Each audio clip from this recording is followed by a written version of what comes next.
Ayun guys 'no, natapos na yung pagse-set up sa'tin dito sa bahay for the ano ba 'to, buffet tomorrow. Kasi nga double celebration, housewarming, and birthday ni Zion. And super excited ako guys ipakita ang ganda. Yan, hindi ko na-expect na ganito yung package na nakuha namin.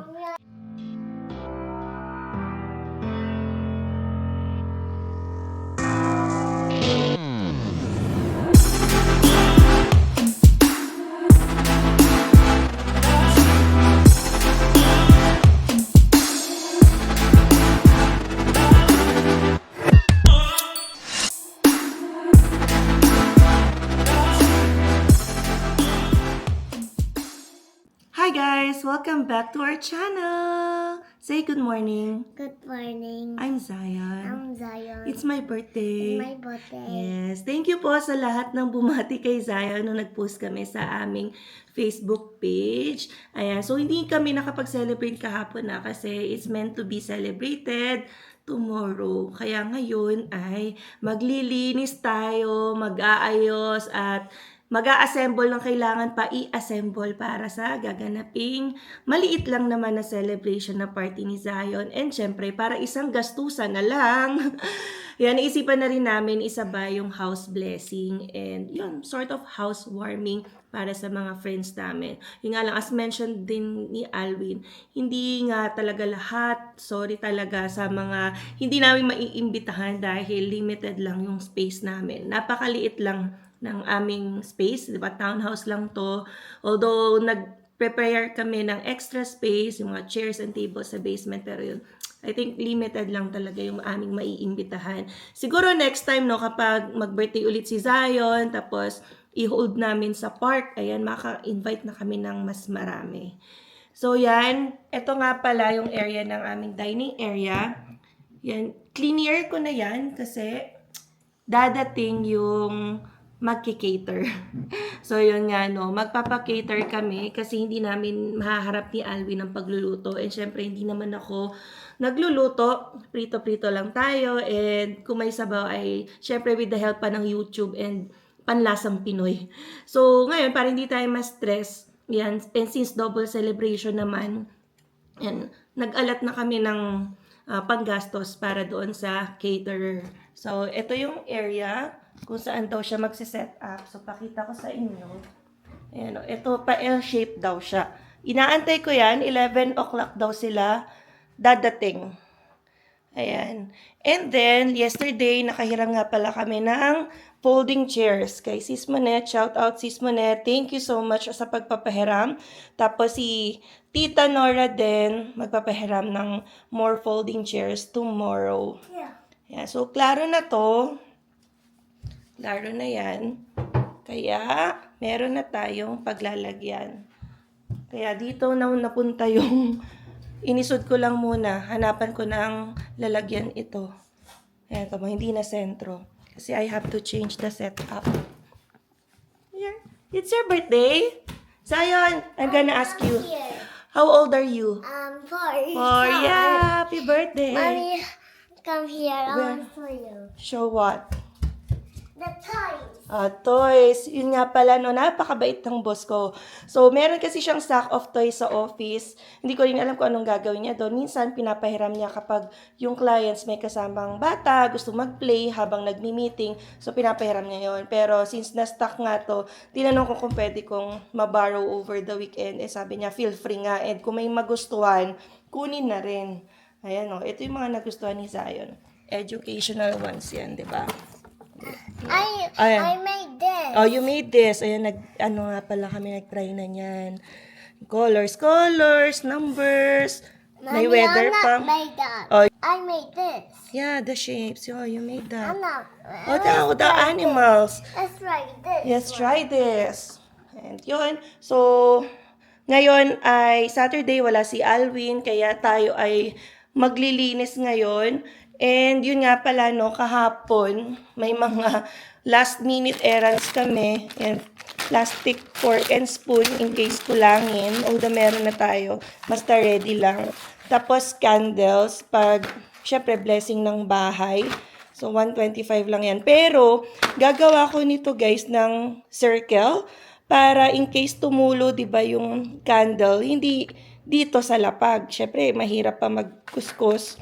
So, later on, magka-craft ako ng mga circle-circle. And then, itong happy birthday candles. Yan, lalagay na lang natin sa cake. So, umorder kami ng cake sa Costco kahapon. Tapos, pipick upin na lang bukas. And yun nga pala, ito, another thing na in-order, pahabol order namin is yung sa IKEA. Stool lang to. So, ayan o, ganyan lang yan. Para in case, diba, dumami yung bisita, ay meron tayong extra chairs, maliban sa mga folding chairs na meron tayo. So, $6.99 lang naman to. And, na-cover nito, 5 yung binili namin, na-cover ito nung free or gift card namin. Yung free $35 namin sa IKEA. Kaya, like, inisip na lang namin na bonus itong chairs para sa amin. Alright, so, I am still waiting for them. Siguro 50 minutes, dadating na sila, si-set up nila dito. And excited na rin ako kung ano yung kalabasan kasi sila na yung bahala to set up and everything. Pero since meron tayong guests na mga kids, Sayon, samahan mo ako sa basement. Yeah, samahan mo ako sa basement. Yes. So nag-ayos din tayo sa basement kahapon for the Last night. additional guests. Lalo na kasi yung mga kids ay dito mag-play. Para may mga bantay yung mga mom. Ayan, so inayos ko na dito. My toys. Ayan. Extra chair dito muna. Di ba parang awkward, pero hindi naman to nagagamit kaya okay lang masaraduhan yan. And ito, That's my toy. ayan o, nag-set up tayo ng additional table and chairs. So, 8 din ang pwede dito and additional people na pwedeng tumambay dito. And siguro maglalagay pa ako ng chairs dyan. Here, Mommy. Yeah. Yes, and ito nga pala, sinet up namin kung saan tatambay yung mga kids. Ayan, no? Yeah. You're so happy. So, aayusin pa namin to, lalo na yung din sa TV kasi unstable to, hindi talaga to yung TV stand. Magpe-play kami siguro ng, ano ba, Cocomelon, whatever. Mommy, let's Sisilbing play area to habang yan, may birthday party. Let's play, go! Jump! So, ito nga pala yung sack of toys na pinahiram ng boss ko. Hindi pa namin o-open. So, pagkaguluhan na lang nila yan bukas. Ayan, nilabas ko na rin yung toys ni Zion. Mommy, Ayan, let's para play. may magamit tomorrow. Let's play. Let's play, go!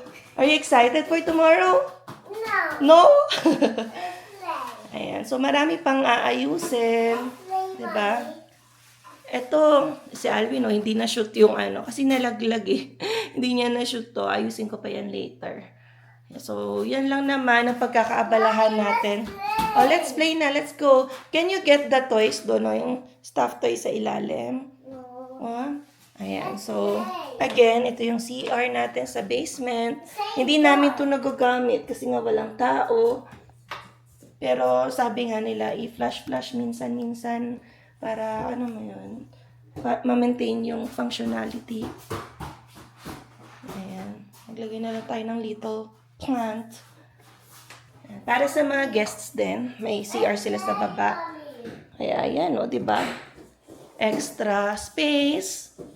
So, iniisip ko pa dito, siguro may extra chair pa dito or kung ano man. Tapos, dito yung lagayan ng food para yung additional food lang para hindi naakyat sa taas yung ibang tatambay dito sa baba. So, ito awkward to. Nilagay ko lang to ngayon kasi gawa tayo, magpapatigas ng yelo na ilalagay sa icebox. Let's go. Mommy. What? I wanna play. So guys, buksan na natin yung mga stools na i-assemble natin. Ita-try ko magawa kasi simple lang naman tong stool. Pero kung complicated, at least ready na mamaya kay Alvin. Tapos, stackable pa to. Yun yung maganda kasi hindi siya kakain ng space kapag gusto mo na siya iligpit, itabi lang sa gilid. Diba? So, ito yung mga ano niya, maliliit na gamit. here. Tapos, ito yung upuan. Plants. Yeah! Plants. Same. Yeah, you have plants. And instruction manual. So, itabi na natin para mabilis na lang mamaya mag-assemble. Ano lang naman yan? 3. Yung paa, yung upuan, tapos yung mga tornilyo. So, nag-message na rin sa amin yung caterer. On the way na sila. Ayan. So, papakita natin mamaya yung masiset up nila. So, gusto lang yata nila ilagay niyo yung table para bukas, food na lang yung gagawin. Ayan guys, tumating na yung aming caterer na Bellichon. So, nandito si Bro Raymond. Ayan, nagsiset up na sa aming dining area. Sabi niya kasi, kapag bukas pa mag-set up, ay baka mahirapan since maraming gamit, alam niya, no? May design pa tayo. So, isasara natin yung blinds for added effect. Pero, hindi na namin nababa masyado. Kasi ang hirap i-navigate. Pero, hopefully, makita pa rin yung effect afterwards. Ayan. So, kinuha na lang namin yung, black motif, black and white and gold. Ayan, para naman elegant tingnan. Kasi yung play area naman ni Zion na sa baba. Doon na lang tayo mag-decorate for kids. And so, ayusin lang natin. And yan nga, again, shout out. Yan, papakita namin ang kakalabasan ng setup ng Bellichon. So, sa mga taga-Calgary, ayan, ilagay na lang din namin yung contact details ng Bellichon kapag yan, magustuhan nyo ang magiging setup nila. Kasi nga, syempre, hindi nyo naman matitikman yan, through the vlog. Alright?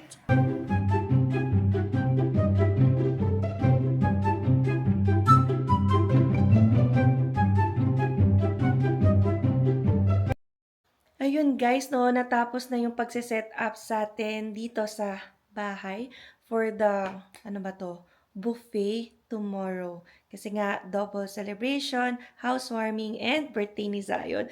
And super excited ako guys, ipakita ang ganda. Yan, hindi ko na-expect na ganito yung package na nakuha namin. Mommy, I see the heart. Wow! Yan, no? So, at least, diba, ready na yan for tomorrow. Where's the second? Yung mga food, ilalagay. I think dito yung mga dessert. Buko pandan yung kinuha namin. Pero grabe panalo naman to sa setup. So, Bellichon ang aming inorderan. So, si Bro Raymond yung kanina, sabi niya hindi na siya magsasalita sa vlog. Yan. So, pakita natin yung mga details. Kung may humingi na contact details, ay ready na sila. Tapos dito yung mga pangalan ng food. Ayan, yung sa fish, kinuha namin sweet and sour. Tapos di ko na maalala yung iba. Andyan na lahat. Ayan, kasi may 4 na food. Diba? Meat, yung beef, pork, chicken, tapos fish. Tapos kanin pa, and then dessert. And then drinks. So, ayan meron ding paper plates. And then, fork and spoon. Look, Mommy. Although yun nga yung pinakita kanina, nag-add ako at bumili sa Dollarama in case lang magkakulangan. Pero ang dami na niyan. At saka ang ganda ng design. Sabi ko rin kasi, yung somehow elegant tingnan kasi nga housewarming pa rin to. So yung birthday chuchu ni Zion ay sa baba na lang. Magde-decorate kasi doon sila magpi-play. Right? Very excited? Ate, sir, is this not here? Yeah, not here. So, iniisip ko yung plant na to, since malaki, baka iisod ko, dyan ba yan or dito? Yan, depende. So, mag-ayos pa tayo ngayon, but yeah, grabe, nakakatuwa. Yan, ang ganda tingnan. Tapos sabi ni bro, kulang pa yung lights niya, so magdadagdag pa siya bukas. Kasi ito na lang yung nakuha, ayan o. So, sinindihan niya to kanina maganda yung effect. So, saka na natin sindihan kasi yung switch nasa baba. At baka makabasag tayo. It's hot. Ay, ang ganda. Buksan lang natin. Ayan. So, baka itaas namin to para syempre yung mga bisita ay hindi maumpog. Kasi, kahit na natin. Ayan, kasi nga dito yung dining table, kaya binaba lang namin. Pero since open siya ngayon at magkakaroon tayo ng bisita tomorrow, akyat natin. So, nakiklip naman yan para umangat at hindi makatama ng ulo. Right? So, again, this is Bellichon, Belly Good. Ayan, again guys, no, nakakatuwa. Ang ganda tingnan, kahit wala pang laman. Ayan, pero pagkakain, syempre, ito lang, paper plates. Hindi na mga babasagin at mahirap. Para ano, pagkakain, tapon na lang. So, hindi ko nga alam, kasya ba to? Oo, kasi half-half lang yung muna, tas magre-refill. Kaya, kasya na dito yung 4 na food, and then extra dito, siguro sabaw or rice, kung ano man. And then, hindi ko alam kung papalitan ko yung curtain kasi nga mas maganda yung hindi tumatagos yung ilaw, 'di ba? Para mas maganda yung effect ng lights nila kuya tomorrow. So black lang naman 'to. Hindi ko na ginustong maging makulay or whatever. Yan, para malinis lang tingnan. Ayan guys, no? Marami pa tayong gagawin. Mag-assemble pa tayo nito. And then itong chair siguro sa ano yan, parking pad. Yan, para yung mga gusto tumambay na sa labas ay makatambay. So baka hindi na kami magpa-park dito sa parking pad para maging tambayan na lang ng guests din na lalabas. And yun nga pala no, nagpaalam rin ako sa condo board kung pwedeng maglagay ng canopy. Yan, parang silong dyan kung tatambay tomorrow. Kasi bukas at least ay maganda yung weather. Kaya lang, syempre, mamaya kapag sunny, mabilad sa araw yung mga guests, ay syempre mahirap din naman tumambay ng matagal doon. Kaya pinagpaalam ko yung canopy, sabi, pwede naman daw. Wag lang syempre makaabala sa kapitbahay or sumobra. And then, tatanggalin din yon pagkatapos ng yung party. Which is, yan, reasonable din. Kasi, pag di naman na ginagamit talaga, tanggalin na. And, buti na lang, ano, pumapayag yung condo board sa mga ganitong mga paalam. Yan, syempre, ano lang din naman yun. Parking pad lang naman. So, yan guys, no, ang ganda. Para tayong, ang bongga ng setup talaga ng Bellichon. Alright guys, so I think hanggang dito na lang muna, no? So, itatry namin mag-vlog or mag-live tomorrow. We will see. Depende sa flow ng mga bisita. Kung mabisi tayo, ay hindi na tayo makakapag-live. Yeah, but yeah, see you again on the next one. Peace!